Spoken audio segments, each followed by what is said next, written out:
Indian police force Rohit Shetty के cop universe की पहली वेब सीरीज है। पहले इस यूनिवर्स में सिंघम, सिंघम 2, सिम्बा और सूर्यवंशी आई हैं। तो बिना किसी देरी के शुरू करते हैं इस वीडियो को। कहानी शुरू होती है फर्स्ट एपिसोड से, जहां एक बॉम्ब ब्लास्ट हुआ होता है। सब जगह तबाही हो रखी होती है, लोग जख्मी होते हैं और पुलिस भी वहां आती है। एक बच्चा वहां पे लाल बैग को लिए उन्हें देखता है और पुलिस उस पर बंदूक टांगती है क्योंकि उन्हें लगता है कि उस बच्चे के बैग में बॉम्ब है। फिर कहानी 2 घंटे पहले शिफ्ट होती है, जहां मार्केट में कई सारे लोग होते हैं, शॉपिंग कर रहे होते हैं और तभी बॉम्ब ब्लास्ट होता है और सब मारे जाते हैं। फिर कबीर के घर का सीन आता है, जहां वो यूनिफॉर्म पहन के स्टेशन जा रहा है। कबीर की माँ उसे पूछती है कि वो हमेशा यूनिफॉर्म क्यों नहीं पहनता, जिस पर वो बताता है कि वो स्पेशल सेल यूनिट का ऑफिसर है, इसलिए वो यूनिफॉर्म नहीं पहनता। तभी कबीर को कॉल आता है ब्लास्ट के बारे में। फिर कबीर विक्रम को कॉल करता है, जो उसका सीनियर है।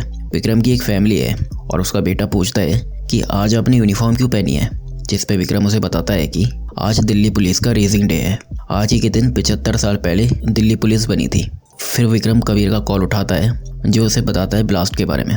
विक्रम उसी टाइम वहाँ के लिए निकल जाता है। फिर इंडिया गेट का सीन आता है, जहाँ लोग इंजॉय कर रहे होते हैं और 2 बच्चे बेंच पर बैठे होते हैं। तभी एक की नज़र एक अजीब सी चीज़ पर पड़ती है। वो उसे उठाता है और बोलता है कि ये क्या है। उसका दोस्त उसे बताता है कि ये बॉम्ब है।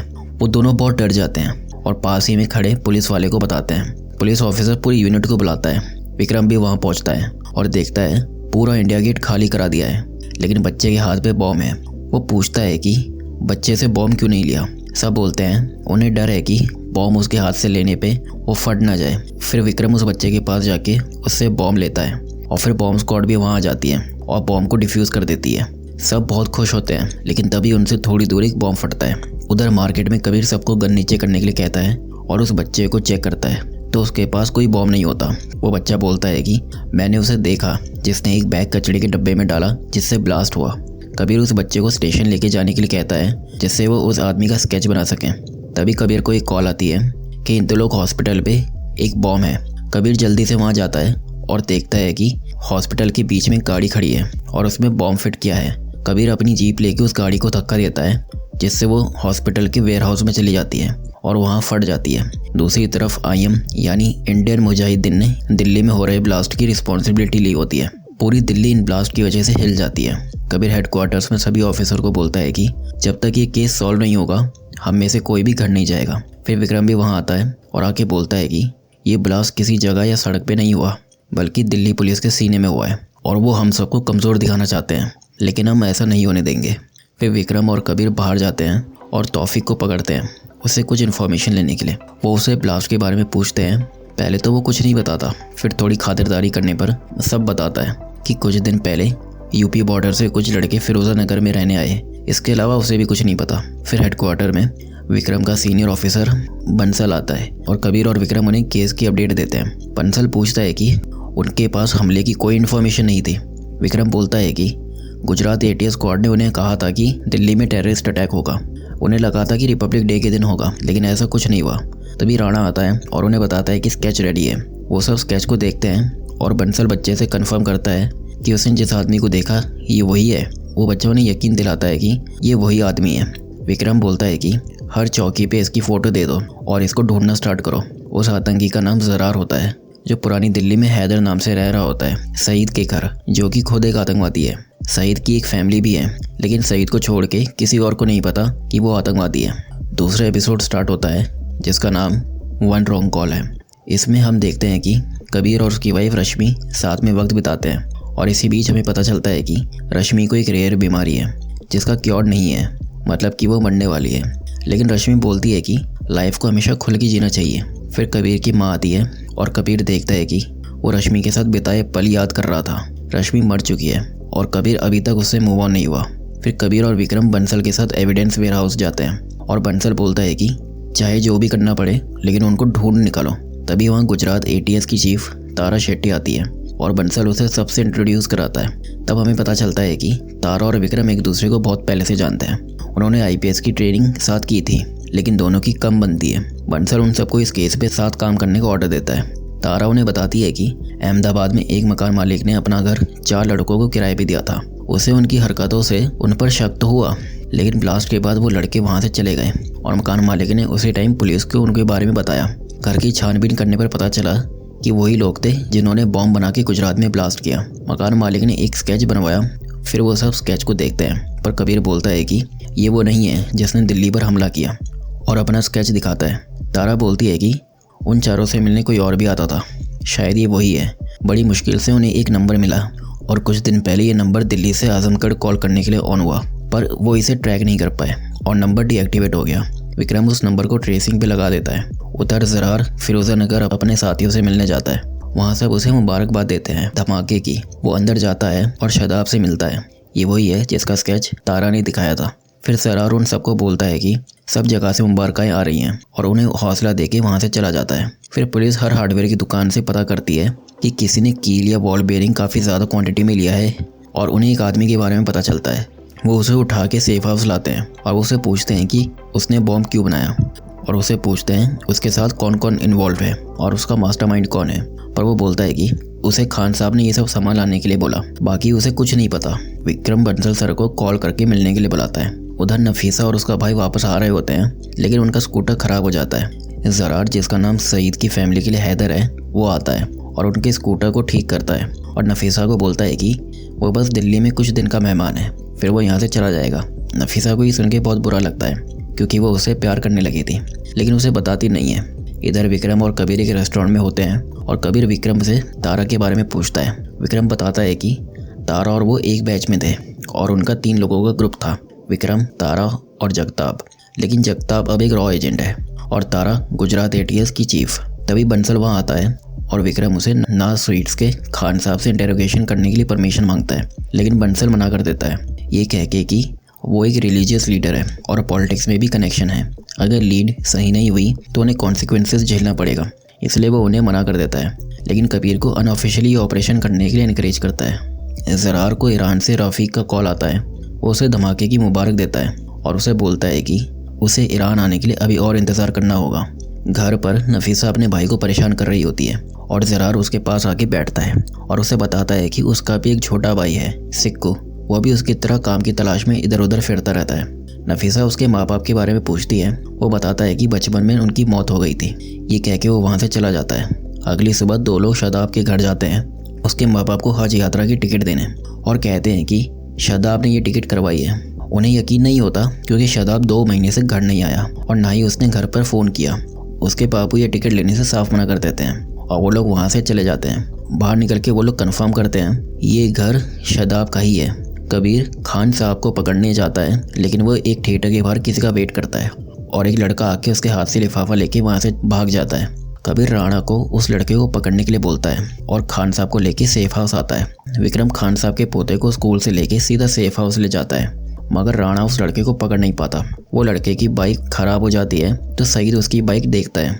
वो अंदर जाता है और ज़रार से मिलता है और उस लड़के का नाम सिक्कू होता है, यानी ज़रार का छोटा भाई। वो ज़रार को पैसे का लिफाफा देता है और दोनों काफ़ी खुश होते हैं। यहाँ विक्रम और कबीर खान साहब से कुछ सवाल करते हैं। उन्हें पता है कि पोते को देख के वो किसी भी सवाल का जवाब दे देगा। वो उसे फ़ोटो वाले के बारे में पूछते हैं तो वो एक को पहचान जाता है और उसका नाम शादाब बताता है, जो उसके पास डिलीवरी लेने आता था, लेकिन वो दूसरे को नहीं पहचानता। वो बताता है कि उसका काम उन्हें पैसे और माल देने का था। दूसरी तरफ ज़रार और सिक्कू सईद के परिवार के साथ वक्त बिताते हैं। नफीसा की माँ ज़रार को निकाह करने के लिए बोलती है, लेकिन वो बात टाल देता है। छत पर ज़रार नफीसा को आके अपने प्यार का इजहार करता है और नफीसा भी उसे हाँ कर देती है। इधर विक्रम के बेटे का बर्थडे होता है और वो और कबीर लेट पहुंचते हैं। विक्रम तारा को वहाँ देख के शॉक हो जाता है, लेकिन तारा काम की वजह से वहाँ से जल्दी चली जाती है और फिरोज़ा नगर में लाइट जाने के कारण शादाब के सारे साथी कैंडल ढूंढते हैं, लेकिन शादाब फ़ोन ढूंढता है और घर पे कॉल करता है। इसकी वजह से पुलिस को शादाब की एग्जैक्ट लोकेशन के बारे में पता चल जाता है।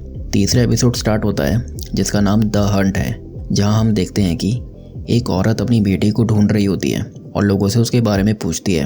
वो हर किसी के पास जाके पूछती है और आतंकवादियों के पास जाके भी पूछती है, लेकिन वो मना कर देते हैं। फिर वो वहाँ से बाहर आती है और कबीर को बताती है कि शादाब अंदर ही है, मतलब कि ये औरत पुलिस वाली है। फिर कबीर अपनी स्पेशल सेल यूनिट के साथ विक्रम के अंडर उन्हें पकड़ने की तैयारी करता है। वहाँ ज़रार भी आ जाता है, वो उन्हें वहाँ से ले जाने आया होता है। एक आदमी ज़रार से बोलता है कि एक औरत अपनी बेटी को ढूंढते हुए यहाँ आई थी। ज़रार को शक हो जाता है और वो खिड़की के बाहर देखता है तो वहाँ पुलिस हर जगह होती है। फिर ज़रार और उसके साथी फायरिंग शुरू कर देते हैं। हर तरफ अफरा तफरी मच जाती है। सब अपनी जान बचाने के लिए भागते हैं। विक्रम और उसकी टीम बड़ी मुश्किल से 3 लोगों को मारती है, पर ज़रार वहाँ से भाग जाता है और विक्रम उसका पीछा करता है और उसे बहुत पीटता है।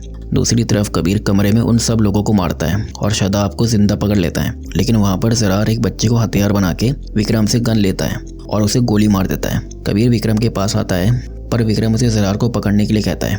कबीर उसका पीछा करता है, लेकिन ज़रार किसी तरह उस जगह को ब्लास्ट करके वहाँ से भाग जाता है। कबीर उसे ना पकड़ पाने की वजह से बहुत गुस्सा होता है और जल्दी से शादाब के पास सेफ हाउस जाता है और उसे बहुत पीटता है। शादाब उसे बोलता है कि उन्होंने ये सब अपने हक के लिए किया। ये सुन के कबीर उसके घर फ़ोन मिलाता है उसके घर वालों को बताने के लिए कि उनका बेटा एक आतंकवादी है।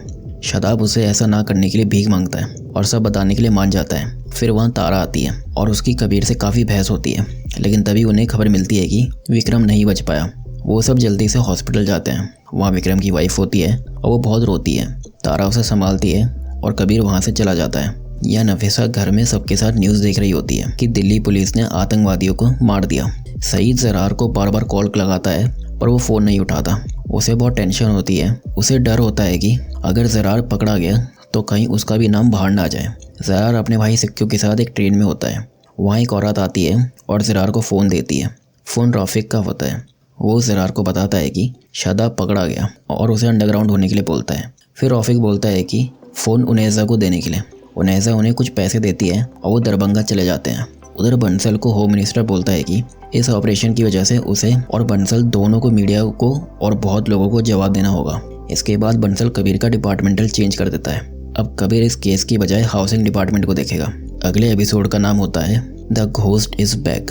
दिल्ली में ब्लास्ट हुए 1 साल बीत चुके होते हैं और ज़रार जयपुर होता है और उसे क्लोजली ऑब्जर्व करता है। और तभी उसे रफ़ीक की कॉल आती है और वो बोलता है कि काम अच्छे से होना चाहिए, जो दिल्ली में हुआ उससे बड़ा यहाँ करना है। वो आगे बोलता है कि वो नफीसा से कोई कांटेक्ट ना रखे, क्योंकि उनके इस काम में रिश्ते उन्हें कमज़ोर बनाते हैं। बाद में ज़रार नफीसा को कॉल करता है। वो उसे कहती है कि जब वो काम ख़त्म करके वापस आएगा तो वो उसे निकाह कर लेगी। ज़रार पहले थोड़ा हिचकिचाता है, लेकिन फिर मान जाता है। नफीसा और उसके परिवार में किसी को नहीं पता होता कि ज़रार एक आतंकवादी है, सिर्फ उसके पापा सईद को छोड़ के, क्योंकि वो भी ज़रार से मिला हुआ है। उधर फ्लैशबैक में दिल्ली पुलिस का प्लांटेशन डे होता है, जहां दिल्ली पुलिस अपने परिवार के साथ ग्राउंड में एक पौधा लगाती है और विक्रम कबीर से रश्मि की कंडीशन के बारे में पूछता है। तो कबीर बताता है कि कोई इम्प्रूवमेंट नहीं है, जिसपे विक्रम उसे हौसला देता है और कहानी प्रेजेंट में आती है, जहाँ ज़रार ने जयपुर में भी बॉम्ब ब्लास्ट कर दिया है। इधर कबीर हाउसिंग डिपार्टमेंट में काम करता है। वो न्यूज़ में देखता है कि जयपुर में बॉम्ब ब्लास्ट की वजह से 40 लोगों की मौत हो गई। फिर कबीर जयपुर आता है अपने बैचमेट ऑफिसर राकेश से मिलने। कबीर उसे बताता है कि उसे पता है कि ये ब्लास्ट किसने किया, लेकिन इसमें उसे राकेश की हेल्प चाहिए। राकेश किसी तरह मान जाता है, क्योंकि ये अनऑफिशियल इन्वेस्टिगेशन है। अगर किसी को पता चला तो राकेश की नौकरी जा सकती है। फिर दोनों इस केस में काम करना स्टार्ट कर देते हैं और वहाँ ज़रार और नफीसा का निकाह हो जाता है। वो दोनों दरभंगा शिफ्ट हो जाते हैं। कबीर अपनी 6 महीने की इन्वेस्टिगेशन पूरी करके बंसल को रिपोर्ट देता है और बताता है कि उसने ज़रार की हर एक चीज़ को क्लोजली ऑब्जर्व किया है और उन्हें जल्दी इस पे एक्शन लेना होगा। वहाँ दरभंगा में ज़रार से मिलने उनैज़ा आती है और उसकी रफ़ीक से बात कराती है।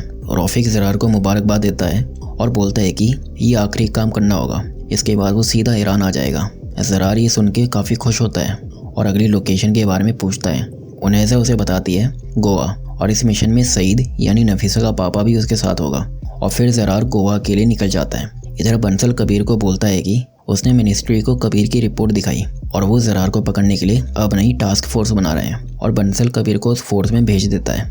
इस टास्क फोर्स की नई चीफ गुजरात ATS चीफ तारा शेट्टी होती है। कबीर और तारा अपने पुरानी लड़ाई को भूलकर साथ काम करने के लिए रेडी हो जाते हैं। ज़रार सिक्को के साथ गोवा पहुंचता है और सईद से मिलता है। सईद उसे 2 नए लड़कों से मिलाता है, इमरान और शोएब।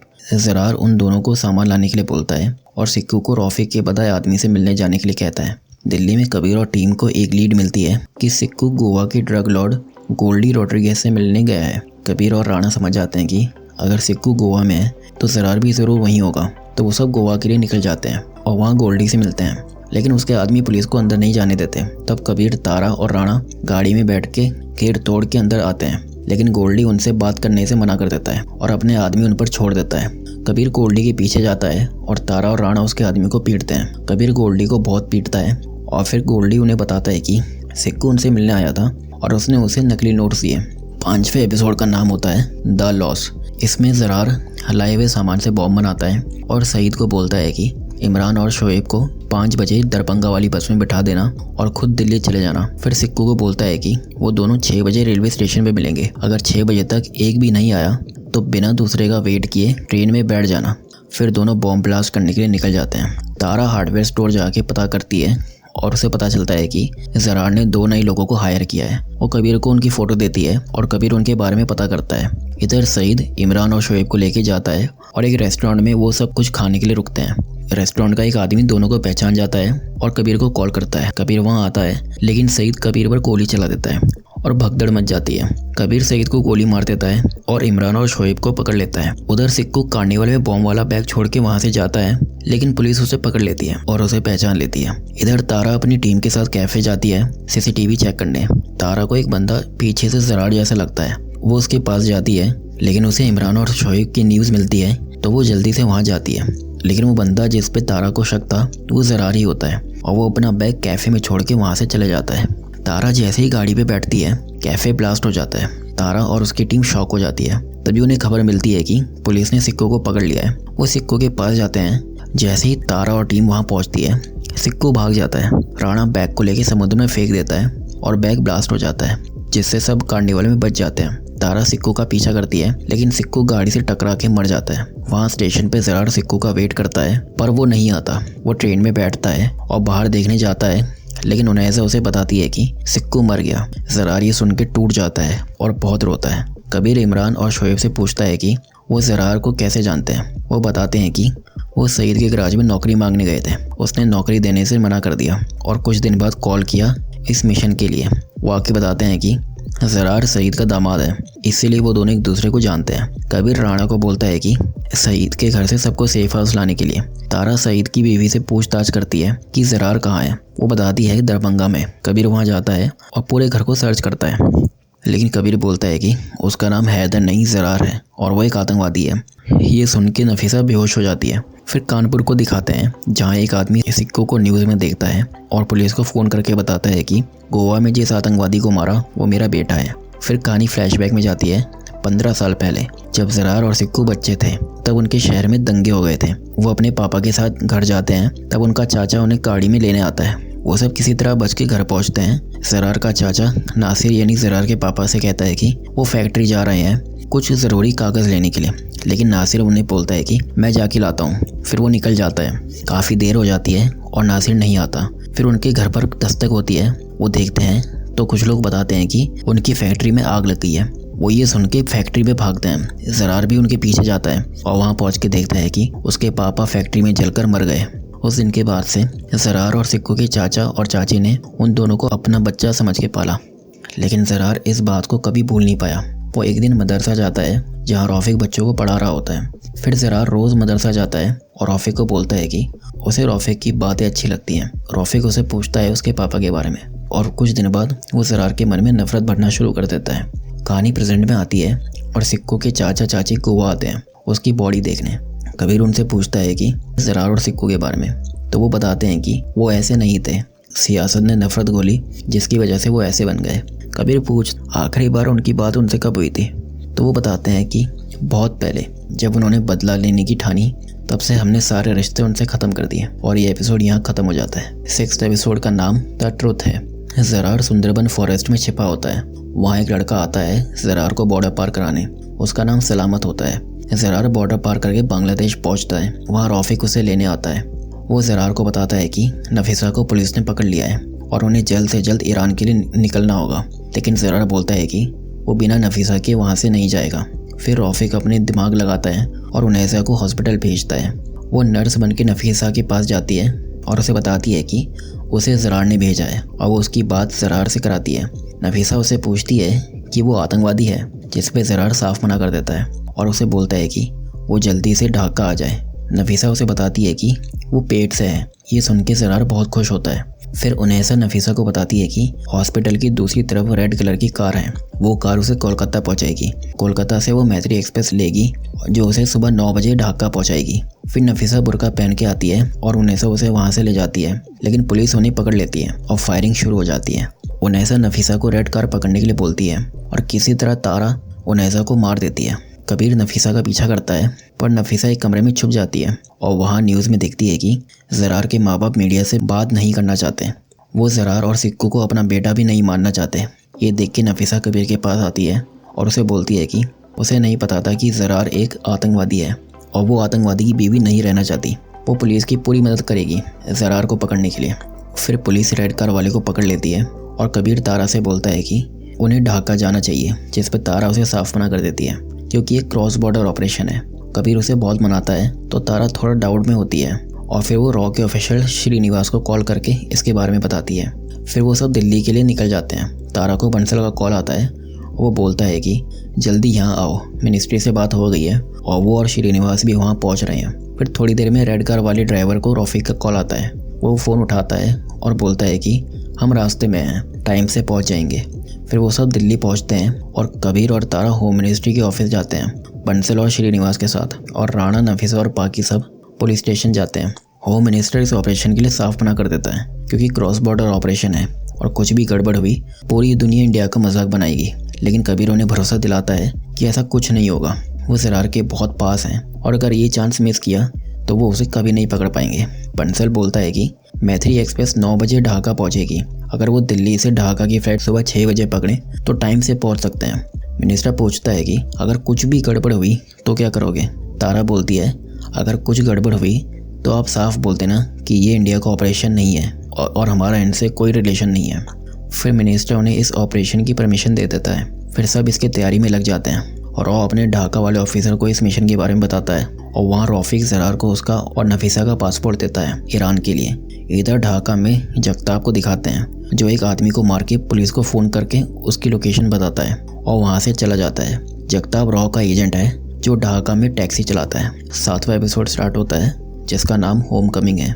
ज़रार नफीसा को फ़ोन करता है और वो बोलती है कि 2 घंटे में वो ढाका पहुंच जाएगी। यहाँ कबीर प्लेन में होता है और ज़रार और रॉफिक स्टेशन जाने के लिए तैयारी करते हैं। फिर फ्लाइट लैंड होती है। कबीर और राणा ढाका पहुंच जाते हैं। वहाँ जगताप उन्हें लेने आता है और कबीर जगताप को देख के पहचान जाता है क्योंकि विक्रम ने जगताप के बारे में कबीर को बहुत कुछ बताया होता है। जगताप उन्हें जल्दी से रेलवे स्टेशन ले जाता है। ज़रार भी वहाँ पहुँचता है और ट्रेन भी आ जाती है। ज़रार पूरी ट्रेन में ढूंढता है मगर उसे नफीसा नहीं मिलती। फिर वो कबीर को देखता है और समझ जाता है कि ये दिल्ली पुलिस की चाल थी। फिर कबीर, राणा और ज़रार, रॉफिक और उनके आदमी गोली चलाना शुरू कर देते हैं। ज़रार वहाँ से भाग जाता है और कबीर उसका पीछे जाता है। इधर राणा और जगपत रॉफिक और बाकी लोगों को मारते हैं। फिर बांग्लादेश की आर्मी भी वहाँ जाती है और सब भाग जाते हैं। फिर ज़रार मार्केट में भागता है और कबीर उसे पकड़ के बहुत पीटता है। वो उसे जान से मारने ही वाला होता है मगर राणा और जगताप आके उसे रोकते हैं और ज़रार को लेके वहाँ से चले जाते हैं। वहाँ बांग्लादेश की इंटेलिजेंस को पता चलता है कि इंडिया ने उन्हें बिना बताए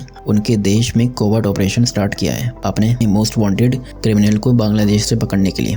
बांग्लादेशी मिनिस्टर उन्हें बोलती है कि चाहे जो हो जाए इंडिया के क्रिमिनल को पकड़ने का पूरा क्रेडिट बांग्लादेश को ही मिलना चाहिए। इधर जगताप को श्रीनिवास का फ़ोन आता है। वो बोलता है कि अब बस एक ऑप्शन है, कंट्री से निकलना होगा। वो डिफेंस मिनिस्ट्री से बात करके उसे इन्फॉर्म करेगा। फिर थोड़ा वेट करने पर जगताप को कॉल आता है और श्रीनिवास कहता है कि उन्हें परमिशन मिल गई है, तुम जल्दी से वहाँ से निकलो। फिर वो जैसे ही बॉर्डर के लिए निकलते हैं बांग्लादेशी इंटेलिजेंस वहाँ आ जाती है। जगताप किसी तरह उनसे बच के बॉर्डर क्रॉस करता है और इंडिया पहुँच जाता है। अगले दिन ज़रार को इंडियन मिलिट्री बेस कैंप रखा होता है और वहाँ तारा भी आती है। फिर ज़रार से मिलते हैं और वो बोलता है कि नफीसा और उसकी माँ इनोसेंट है, उन्हें इसके बारे में कुछ नहीं पता। तारा ज़रार की बात नफीसा से कराती है। नफीसा उसे बोलती है कि वो उसे नफरत करती है और वो शर्मिंदा है कि उसने एक आतंकवादी से प्यार किया और उसके इस गलत फैसले की वजह से उसके बच्चे को पूरी उम्र ये सुनना पड़ेगा कि वो आतंकवादी का बेटा है।